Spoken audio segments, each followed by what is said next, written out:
Welcome back, guys, to LNJ's podcast. Or back from the camping trip. Yeah, back from camping trip, Saturday morning. This morning, kind of. Yeah, it's in the morning. Yeah, we kind of woke up really. We got home camping around like 6. Went to sleep. Woke up 3. Well, yeah, we actually had a friend over, Philip. Oh, that's why we haven't. We got back. What was it? Monday? No, I think it was Wednesday. I just poured my drink on me. Yeah, camping trip was awesome. We ain't gonna tell you all of it tonight because tonight 3 and we kind of want to get it fast, but That's why this podcast can be shorter than others. yeah, but the next one we'll deliver a good podcast, Yeah, hopefully. Saturday night podcast. Yeah, 4th of July. That's why we're kind of saving it because we ain't gonna say all of it because of 4th of July Yeah. is actually tomorrow. Well, is it tomorrow? Yeah, no, Yeah, tomorrow's 4th. Tomorrow's when we're celebrating it. Yeah, Celebrating it a day early. yeah, because we want people over and stuff, and like you Yeah. got your own family thing to do on 4th of July, so yeah. But you good? Yeah, I tried to put it in my shirt that way they didn't hear it on the mic. Oh, funny thing, it was me, Phil, and Cameron got on the canoe. Oh yeah, the canoe story. It was was Phil, me, and Cameron. Brian was sitting on the outside, but it was me, Cameron, and Phil. We were sitting on the inside, and this canoe is like the big one, but it only holds 2 people. So I decided to sit on the bar in the middle of it.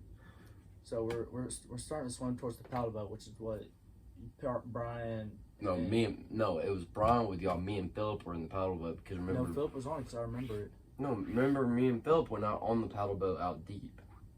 No, this happened. Waiting for y'all. No, it was Philip swam to the paddle boat after this happened.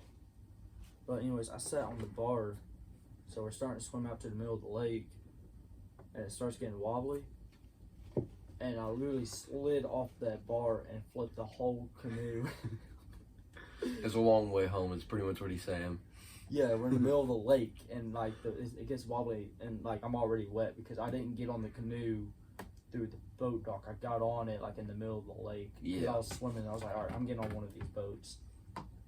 So we're going. Everything's good for about like 3 minutes. Probably less than that.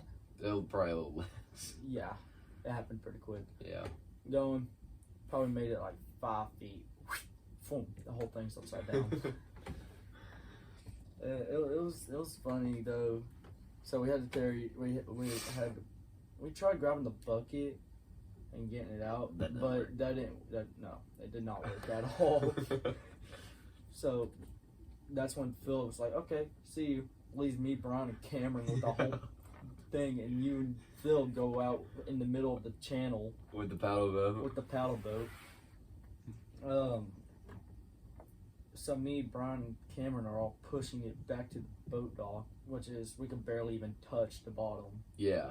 So obviously, obviously it's a pain in the ass to even get back because it's full of water, and this thing will sink. Like there's no there's nothing to help it float on this thing. It's just plastic and metal. That's all it is. So this thing will sink. Pretty much, if y'all don't know, I'm the tallest in the friend group, and I could barely touch where they were. Yeah. So they were pretty much using leg force, trying to push this thing all the way back.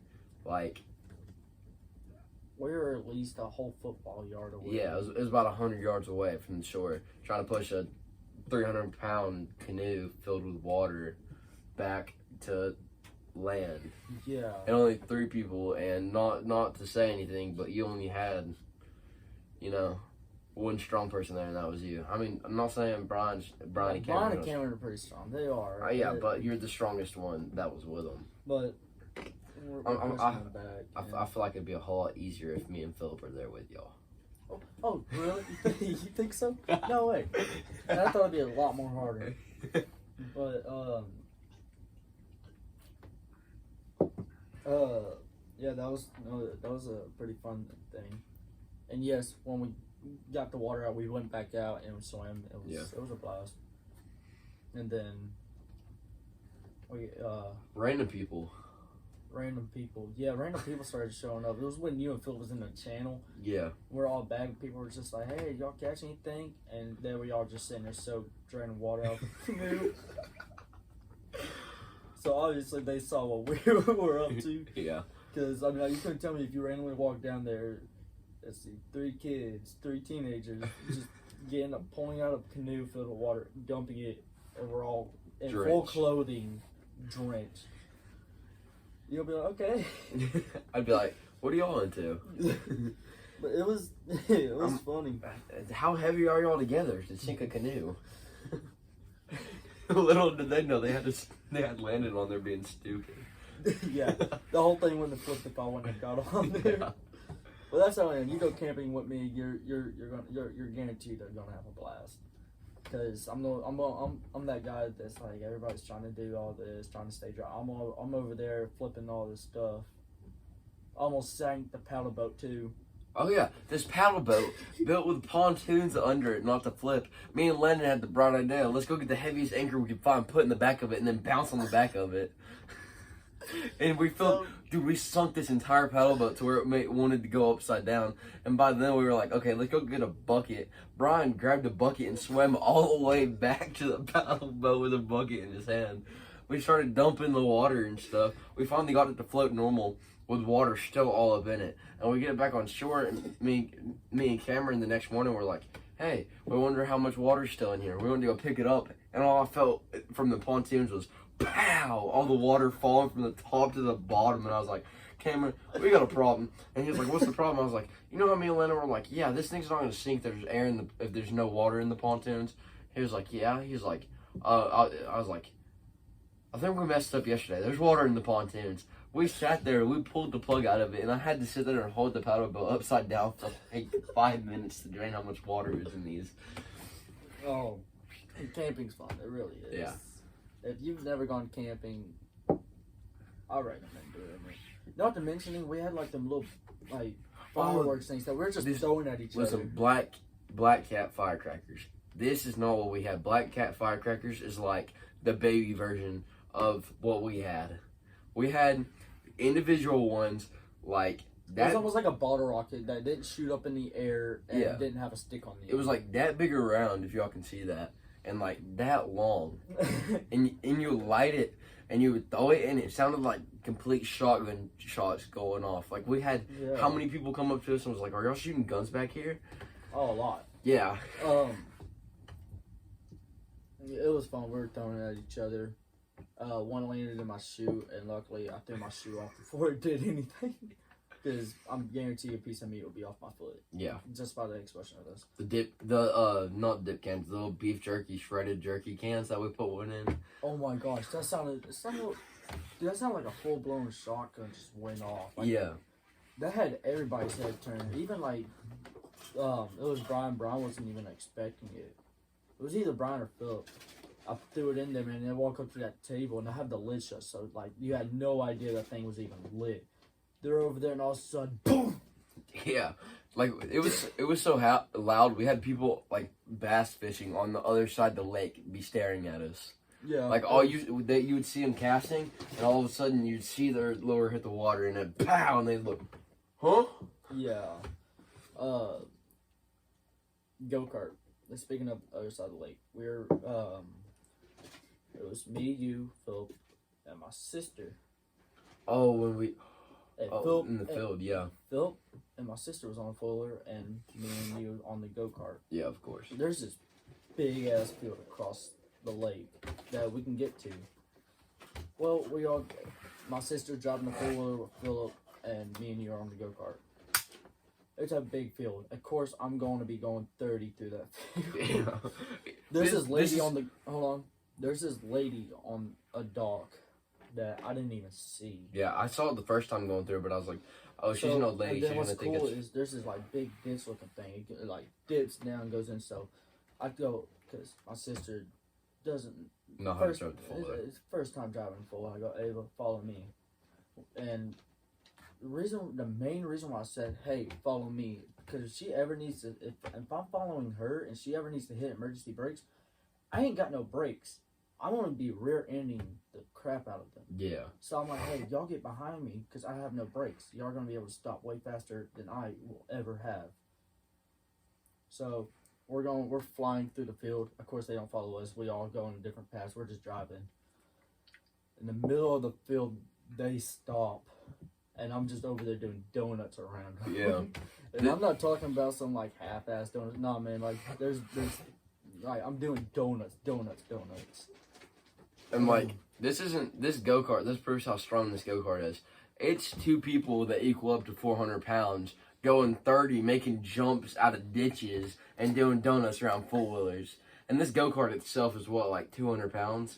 Not even that. Like the motor is 70, and that's the heaviest thing on that go-kart. Like the body weighs less than that motor. Let's say It's a 420cc Predator motor. Let's say about 150 pounds then. What is that still? No, not even 150. Like altogether, that go-kart probably weighs 100. Your body is more than 20 pounds. Did you understand that 212 is like 20 pounds? That 212? Yeah, 212 is like 20 pounds. Your body does not weigh equal to that. I am not understanding a single word you're saying. But altogether, that go-kart, like with nobody on it, that go-kart probably weighs 100 pounds on the dot. No, dude. There's no way your body is just like 30 pounds. Okay, next time you see Philip, he was there when I had the whole body apart. One person, if somebody was able to pick it up, because it's a big body, even though it's like really light, you have to have two people get or somebody dragging on the ground. If one person could pick up that whole frame, I'm being dead serious. Yeah, one person could pick up the whole freezer, and that freezer is what, like 100? Not even 100. It's probably like 70 pounds itself, or if it's empty. All right. Anyways, Dude, I can pick up your 420. so we're sitting there going, and like we're doing laps around this field at this point. Like, it's almost like a race. All of a sudden, I look over. There's this lady filming us. Of course, we had to run into one. A Karen. Yeah. No offense to if you're any Karen. Which is, first of all, it's TVA property. It's not like people own like half of that field. Yeah, and all is just then the rest Tennessee. it's TVA. So we're having a good time, and all of a sudden I see her filming. I'm like, okay, I'm gonna do shows. So that's when I go even more crazy. This is my smart ass self is like, oh, somebody's filming. Okay, what? This is Lennon. Yeah, somebody's filming. Let's look at him. That's what I did. I swear to God. When I went by, I was like, it was funny. So then the second time I go around, she's not filming. She's on the phone. With cops. Yeah. We heard like the cops 20 minutes later while we were deep in the woods. So, all of a sudden start driving over there. What's funny is I thought she ended up finding the campsite, but she never drove over there because like the campsite's like right here, and her dock was right here where she was sitting. The fields all through here. She could easily see the campsite from her dock. Yeah. Clear as day. And of course, I have to park my go-kart on the lake. So she obviously saw my big-ass red go-kart, the one that was just doing donuts in the field. With the bright yellow four-wheeler parked right next to it. Yeah, so no cops walked up to us because, for one, I don't even think they knew how to get back there. And even if so, all the cops saw on video was me going, ah! Yeah. But the rock and roll symbol. They're just like, oh yeah, they're having fun. It's fine. Yeah. Leave them alone. Which is, first of all, we're teenagers just trying to have fun. I mean, like, if we were riding in your front yard and that's a and reason. shit, That's a reason. yeah, I would understand that. But if we're just going out in a field, I mean, like, every teenager, when they see a big ass field, the first thing you want to do is grab a full wheeler. Let's go fast. And haul ass. Yeah. That's the first thing they want to do. But yeah, what's funny is moments later, me and Brian's going to the house. Not even speeding or cruising. Oh, this is after Doing about 10 miles an hour. Probably less than that. I'm just cruising because I'm not in no rush. I'm just wanting to relax. They were looking for me, Cameron and Philip. All of a sudden, there's this 90-degree turn. I go turn, does not stop. Turn. I go straight into a tree and bend my spindle and my front control arm. So there in the middle of the woods, the go-kart's apart and we're repairing it. Yeah, sitting there in the middle of the woods, we're just pulling out these tool bags sitting on the go-kart, us taking it apart, redoing the whole front end. Yeah, so we're going to tell you more about camping after the 4th of July because we're going to try to make a good podcast, not just this one. Yeah, not like a 20-minute one. Yeah. Because for one, well, I'm not going to say anything, but for 4th of July, we may, only thing I'm going to say, we may have spent a little bit over $1,000 on fireworks. By a little bit, he means a lot more than $1,000. Yeah, so I don't know what the total is. I do know there's one of the fireworks we got was $200. Yeah. Fireworks are expensive, man. Yeah. But and he's not talking about a big kit. He's talking about like a firework being $200. Yeah. It was like a box that was literally the size of this table that was like filled with different kinds of fireworks. Yeah. Yeah, it was a big ass box. So yeah, more podcasts coming at. I do know tomorrow might be a little bit of a long wait for the next podcast because, well, he's got to go home. He's been over here for how long now since school ended? Yeah, just about since school ended. Yeah. Let's get into consideration. School ended. Or like 2 months ago. It was May. It ended in May. Yeah. It's July. Yeah. So, but every time he comes over, we will be coming out podcast, telling stories and a bunch of other stuff. So yeah, this is us. Calling it off till tonight. Yeah, until tomorrow. I don't even know if we're gonna be posting this tonight or tomorrow because I'm debating if I should post it tomorrow. I think we're probably gonna post this one tomorrow morning. That way, because we ain't gonna have a morning podcast. We're gonna be at a shop. Yeah, we gotta go to the shop. But anyways, yeah, this is the L&J podcast, and we'll see y'all in the next episode.